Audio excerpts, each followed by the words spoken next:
بسم اللہ الرحمن الرحیم حمدت حمدا وصلیت صلاة وسلمت سلاما بعد الحمد والصلاة فاستعیذ باللہ من الشیطان الرجیم بسم اللہ الرحمن الرحیم۔ السلام علیکم ورحمۃ اللہ وبرکاتہ۔ عزیز طلبہ کرام، امید کرتا ہوں احباب خیر سے ہوں گے۔ انشاءاللہ آج ہم تفسیر جلالین کے درس نمبر 19 میں سپارہ نمبر 16 سے سورہ مریم کی منتخب کردہ آیات 43 سے لے کر 46 تک پڑھیں گے، جن میں کلام باری تعالی اور کلام مفسر کی تشریح و توضیح ہوگی ترجمہ کے ساتھ، اور ربط آیات کو بیان کیا جائے گا اور درس کے اوپر ہونے والے اعتراضات کا جواب دیا جائے گا۔ تو آئیے بلا تاخیر بڑھتے ہیں اپنے آج کے درس کی طرف۔ دیکھیے طلبہ کرام، رب تعالی نے ارشاد فرمایا، بسم اللہ الرحمن الرحیم، یا ابتی انی قد جاءنی من العلم ما لم یأتک فاتبعنی اہدک صراطا سویا۔ آئیے طلبہ کرام، سب سے پہلے ان آیات کا ماقبل آیات کے ساتھ ربط اور تعلق جانتے ہیں۔ تو مفسرین کرام ان آیات کا پہلا تعلق ماقبل آیات کے ساتھ کچھ یوں بیان فرماتے ہیں کہ پچھلی آیات میں نبی کریم کو حکم الہی ہوا کہ آپ اپنی قوم کو قیامت کے حساب و کتاب، عذاب و عطاب سے ڈرائیے۔ اب ان آیات میں فرمایا جا رہا ہے کہ حضرت ابراہیم نے بھی اپنے مربی جو آپ کے چچا تھے ان کو روز قیامت سے ڈرایا تھا۔ دوسرا تعلق ان آیات کا ماقبل آیات کے ساتھ کچھ یوں بیان فرماتے ہیں کہ پچھلی آیات میں زمین اور زمین کی ہر چیز، ہر شخص کا والی و وارث اور مالک اللہ تعالی ہے، ان چیزوں کا ذکر کیا گیا۔ اب ان آیات میں فرمایا جا رہا ہے کہ کفار نے اپنا والی و وارث شیطان کو سمجھ رکھا تھا۔ تیسرا تعلق ان آیات کا ماقبل آیات کے ساتھ کچھ یوں عرض کرتے ہیں کہ پچھلی آیات میں حضرت ابراہیم کی طرف سے تبلیغی گفتگو شروع کی گئی تھی، اور اپنے چچا کو انہوں نے دین کے جو ان کے بتوں کا دین تھا اس کو چھوڑنے کے اوپر مائل کرنے کی کوشش کی تھی۔ اب ان آیات میں چچا کی طرف سے جو جواب دیے گئے ہیں ان کا ذکر کیا جا رہا ہے۔ آئیے طلبہ کرام، ربط آیات کے بعد بڑھتے ہیں آج کے درس کے ترجمہ کی طرف۔ یا ابتی انی قد جاءنی من العلم، اے میرے بابا میرے پاس علم آیا ہے، ما لم یأتک، جو آپ کے پاس نہیں ہے، فاتبعنی، پس کرنا کیا ہے، آپ میری پیروی کیجئے، اہدک، میں آپ کی رہنمائی کروں گا، صراطا، ایک رستے کی طرف، طریقا، رستے کی طرف، سویا، مستقیما، جو سیدھا رستہ ہے۔ یا ابتی، اے میرے بابا، لا تعبد الشیطان، شیطان کی پوجا نہ کیجئے، اس کی پیروی نہ کیجئے، اس کی عبادت نہ کیجئے، بطاعتک ایاہ فی عبادت الاصنام، یعنی اس کی اطاعت کرتے ہوئے ان بتوں کی عبادت نہ کیجئے۔ ان الشیطان، بے شک شیطان، کان للرحمن عصیا، وہ تو رحمان کا دشمن ہے، اپنے کثیر نافرمانیوں کی وجہ سے وہ سخت نافرمان ہے رحمان کا۔ یا ابتی، اے میرے بابا، انی اخاف، بے شک میں ڈرتا ہوں، خوف رکھتا ہوں، ان یمسک عذاب من الرحمن، کہیں آپ پر رحمان کا عذاب نہ آ جائے، ان لم تتب، اگر آپ نے توبہ نہ کی تو رحمان کا عذاب آپ پر آ جائے گا، فتکون للشیطان ولیا، پھر ہوگا کیا، تو شیطان کا ساتھی بن جائے گا، اس کا معاون بن جائے گا، ناصرا، مددگار بن جائے گا، وقرینا فی النار، اور جہنم میں اسی کا ساتھی ہوگا۔ قال، بولا آزر، اراغب انت عن آلہتی یا ابراہیم، کیا تو ہمارے معبودوں سے روگردانی کر رہا ہے، ان سے اپنا منہ موڑ رہا ہے اے ابراہیم، فتعیبہا، تو ان میں عیب زنی کر رہا ہے، ان کی تو توہین کر رہا ہے، لئن لم تنتہی عن التعرض لہا، اگر تو باز نہ آیا عن التعرض لہا، یہ جو تو اعتراضات کر رہا ہے ان کے اوپر، جو ان کی عیب زنی کر رہا ہے، لَأَرْجُمَنَّكَ بِالْحِجَارَةِ أَوْ بِالْكَلَامِ الْقَبِيحِ فَاحْذِرْنِي، میں تمہیں رجم کروں گا بالحجارتی، پتھروں کے ساتھ، یا پھر تمہارے ساتھ کلام کبیح سے پیش آؤں گا، تمہیں گالم گلوچ کروں گا، گالیاں دوں گا تمہیں، فاحذرنی، دور ہو جا مجھ سے، وَاہْجُرْنِی مَلِيًّا دَحْرًا طَوِيلًا، ایک لمبے زمانے کے لیے میری نظروں سے دور ہو جا، مجھے چھوڑ دے، دور چلا جا مجھ سے۔ آئیے طلبہ کرام، ترجمہ کے بعد بڑھتے ہیں اس درس کی تشریح و توضیح کی طرف۔ یہاں سے حضرت ابراہیم اپنے چچا آزر کو سمجھانے بجھانے کی کوشش کر رہے ہیں کہ ان بتوں کے پیچھے نہ لگو، یہ تو شیطان کا رستہ ہے اور تم نہ چلو بلکہ رحمان کے رستے پہ چلو۔ اور فرمایا یا ابت انی قد جاءنی من العلم، اے بابا میں ہی ہوں جس کے پاس علم آیا ہے۔ اب علم کیسا ہے؟ ایسا علم ہے جو رب تعالیٰ نے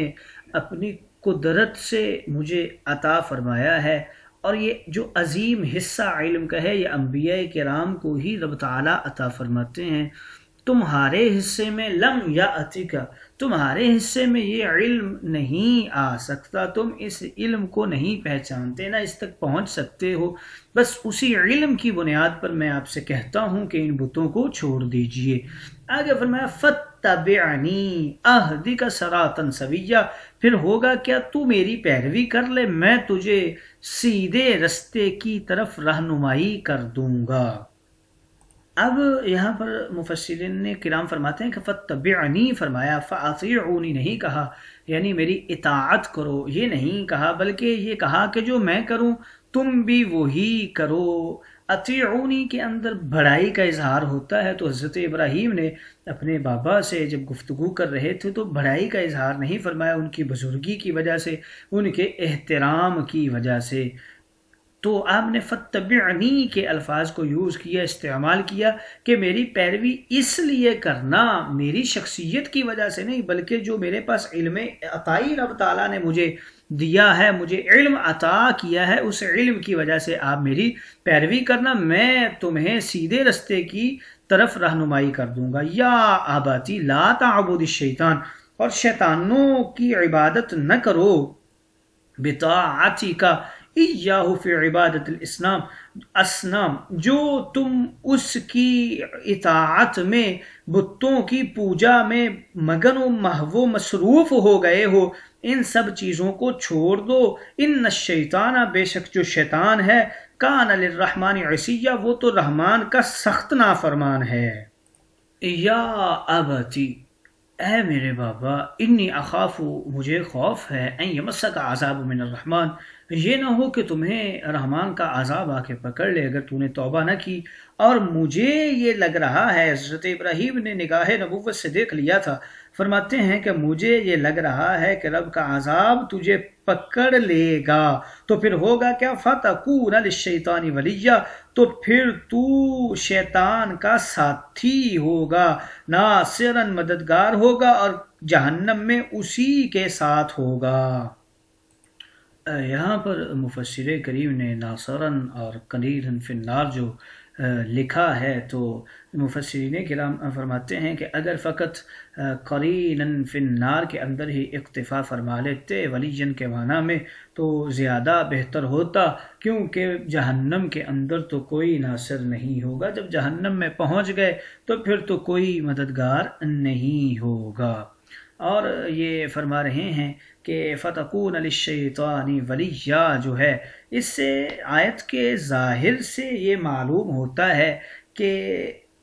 جو شیطان کی ولایت ہے وہ مس عذاب پر مرتب ہے، کیونکہ مس عذاب جو ہے وہ پہلے ہے اور ولایت شیطان بعد میں ہے، حالانکہ ایسا نہیں ہے۔ تو حضرت مفسر کریم نے قرینا فی النار نکال کر اس بات کی طرف اشارہ کر دیا کہ مس عذاب جو ہے وہ مرتب ہے ولایت شیطان پر، یعنی مس عذاب موقوف ہے اور ولایت شیطان کے اوپر۔ جب ولایت شیطان ہوگی تو مس عذاب رحمان لازم ہوگا۔ بولا آزر قال اراغبن، کیا تو روگردانی کرتا ہے اے ابراہیم میرے معبودین سے، اور تو ان کے اندر عیب زنی کرتا ہے، حالانکہ تو یاد کر اپنے بچپن کو، تو چھوٹا سا بچہ تھا، نجومیوں کی خبر پر نمرود سے ڈر کر تیرے والد نے تجھے میری گود میں لا کر ڈال دیا تھا، میں نے تمہیں صحراؤں میں پھرایا، غاروں میں چھپایا، تیرے لیے غاروں میں حفاظت کا سامان مہیا کیا، راتوں کو چھپا چھپا کر تیری والدہ سے تجھ کو دودھ پلوایا، 5 سال تک کسی کو کانوں کان میں نے خبر نہیں ہونے دی کہ تو میرا بیٹا ہے یا میرے بڑے بھائی تارخ کا بیٹا ہے، میں نے تجھ کو اپنا دست و بازو اور بڑھاپے کا سہارا سمجھا، تو 5 سال کا یتیم ہو گیا تھا،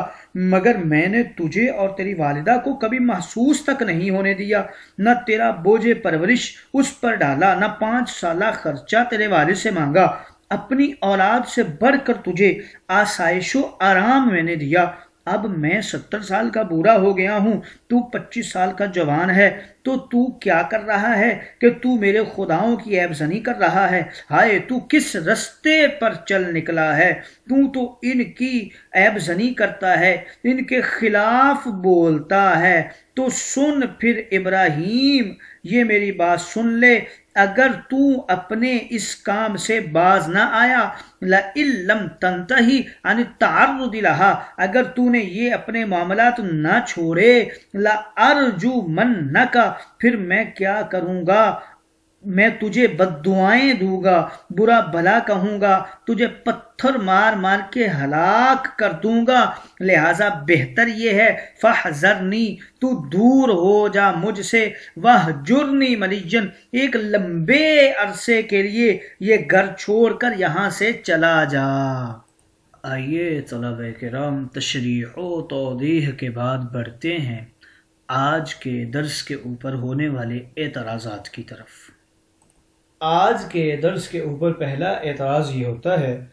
کہ فرمایا گیا لا تعبد الشیطان، شیطان کی عبادت نہ کرو، حالانکہ شیطان کی عبادت تو کوئی بھی کافر نہیں کرتا، بلکہ ہر شخص جو ہے وہ شیطان کو برا ہی کہتا ہے اور برا ہی سمجھتا ہے، تو لا تعبد الشیطان کہنے کی کیا وجہ ہے؟ تو اس کا جواب یہ دیتے ہیں کہ شیطان کی طرف جو عبادت کی نسبتیں کی گئی ہیں ان کی کچھ وجوہات ہیں، جن میں سے پہلی وجہ یہ ہے کہ ہر زمانے میں ہر شخص مومن ہو کافر ہو وہ شیطان کو برا اور قابل نفرت ہی سمجھتا رہا ہے، تو بتوں کی عبادت کو شیطانی عبادت کہہ کر حقیقت حال کے ساتھ ساتھ نفرت اور شرم دلائی جا رہی ہے کہ شیطان کو برا بھی کہتے ہو اور اسے برا بھی سمجھتے ہو، پھر کام بھی شیطان کی مرضی والے کرتے ہو، تو اس لیے شیطان کی طرف عبادت کی نسبت کر دی گئی۔ دوسرا اس کا جواب کچھ یوں دیتے ہیں کہ بتوں کی عبادت ابلیس شیطان کی خوشی اور رضا کا باعث ہے اور وہ یہی چاہتا ہے، تو گویا یہ پوجا منہ تو بتوں کی طرف کیا جاتا ہے لیکن ہوتی شیطان کی ہی ہے۔ تیسرا اس کا جواب یہ دیتے ہیں کہ یہ پوجا پاٹ تو بتوں کی ہے مگر اطاعت شیطان کی ہے، اطاعت شیطان کی ہے، اور جس اطاعت سے شرک ظاہر ہو وہ اطاعت بھی مثل شرک ہی ہوا کرتی ہے۔ اس کا چوتھا جواب کچھ یوں دینے کی کوشش کرتے ہیں کہ بتوں کی عبادت شیطان ہی کے وسوسوں سے ہوتی ہے، اس لیے گویا اسی کی عبادت ہوئی، تو لا تعبد الشیطان میں شیطان کی طرف نسبت کر دی گئی۔ اس کا ایک اور جواب دینے کی کچھ یوں کوشش کرتے ہیں کہ یہاں پر عبادت تعبد بمانے اطاعت ہے، جیسے کہ صاحب جلالین نے بھی اظہار فرمایا ہے بطاعتی کا، یہ جو اطاعت تم کر رہے ہو، تو اس میں چھٹا جواب کچھ یوں دینے کی کوشش کرتے ہیں کہ ابراہیم کے زمانے سے لے کر آج تک بت پرستوں میں ایک ایسا گروہ بھی ہے جو شیطان کی مورتی کو پوجتے ہیں، تو یہاں پر وہ والا گروہ مراد ہے۔ آج کے درس کے اوپر دوسرا اعتراض یہ ہوتا ہے کہ فرمایا گیا ان یمسک عذاب من الرحمن فتکون للشیطان ولیہ، جیسا کہ پہلے بھی یہ اعتراض کر دیا گیا لیکن یہاں پر کچھ اور جہت سے اعتراض کر رہے ہیں کہ فتکون للشیطان ولیہ فرما دیا گیا کہ جب تجھ کو عذاب پہنچ جائے تب تو شیطان کا دوست بن جائے، تو فاتعقیبیہ یہی بتا رہی ہے حالانکہ شیطان کی دوستی کی وجہ سے عذاب آتا ہے تو دوستی سبب عذاب ہوگی، اور سبب پہلے ہوتا ہے، مسبب بعد میں ہوتا ہے، اس لیے یہاں پر فا تعقیبیہ بھی درست نہیں ہے، فا سببیہ بھی نہیں لا سکتے، کیونکہ فا سببیہ مسبب سے پہلے ہوتی ہے، ولیجن ہونا یہ سبب ہے نہ کہ مسبب۔ تو اس کا جواب یہ دیتے ہیں کہ یہاں پر ولیجن جو ہے یہ دوست کے معنی میں نہیں بلکہ ساتھی کے معنی میں ہے، اور ساتھی ہونا واقعی بعد میں ہوتا ہے، کیونکہ عذاب کا فیصلہ میدان محشر میں، پھر جہنم میں داخلہ، اور یہیں سے عذاب شروع، اور دھکیلتے ہانکتے ہوئے شیطان کے ساتھ پہنچا دیا جانا ہوگا، اور سب سے سخت عذاب علیم کفار کو وہیں پر ملے گا۔